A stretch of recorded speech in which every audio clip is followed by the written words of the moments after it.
Alex was with friends, and the friends actually had a ride that canceled on them, and Alex had made the offer that he would give them a ride home. So he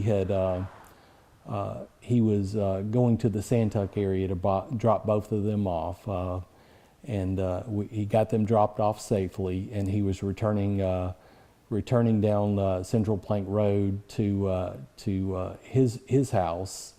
And on that route, it seems like there was a lot of skid marks, about 400 feet of skid marks, and he eventually left the road, and that's when he collided with the trees.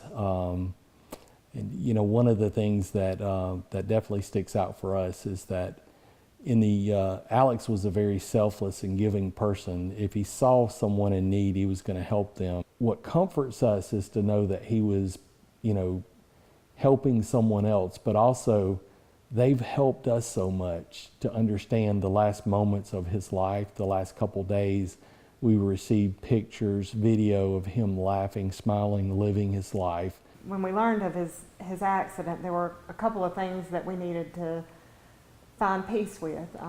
You know, one of those, we wanted to know that it happened instantly, that he didn't know what was going on, and that he wasn't there for very long by himself, that he didn't suffer. We've been able to find what we believe are answers to those. We don't think that he suffered. We know that the response time was prompt by the rescue effort that came.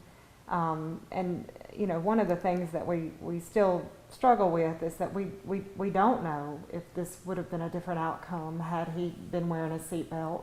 We know the impact from the accident was pretty strong. We believe that had he been wearing a seatbelt, that he would not have been ejected from the vehicle. We don't know that that would have made a difference as far as saving his life. It might have, but we do believe that the severity of the injury would have been lessened. And as my wife said, you know, it's one thing that we would never have to wonder about and guess about. Alex had a smaller vehicle that he drove, you know, just for gas economy. It's a little Chevrolet, smaller, you know, four-door sedan, and he always wore a seatbelt every time he got into it.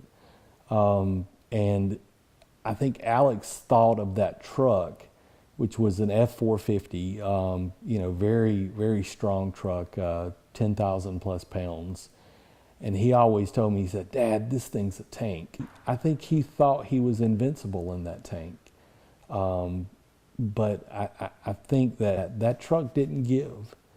There were no soft spots in that truck to comfort him, or, you know, the airbags weren't there. You know, as strong and robust as that truck was, that didn't help him. I wish at times that I had been more you know, directive to him to let him know to put that seatbelt on. It really was something that I think we both took for granted. We just want you to know, from our family to your family, that put that seatbelt on every time you get in the car. And we know that Alex's primary concern was his son. And, you know, one of the things that we are definitely focused on is making sure that our grandson's needs are met in the future, and that we kind of step in here. Over the last 8 months, Silas has been through a lot of trauma. He lost my mother, his granny. He lost Wayne's mother, his mama, and witnessed his mom have a horrific accident that she had to be actually life flighted away from. A month after that, both of his parents filed, you know, a petition for divorce. Then, following that, it was a little less than 30 days that Alex died. So his son has been through a horrific amount of trauma in the last 8 months, and that was, you know, one of the reasons that we set up this GoFundMe account that we created, was you know, first to help with Alex's final expenses, but second to help, you know, where we could raise money to help with Silas's future, because we don't know right now how much this has impacted him, and we don't know what it's going to take to get him where he needs to be. So we appreciate greatly, again, all the support, prayers, and contributions from the community. We don't want to see Silas forgotten.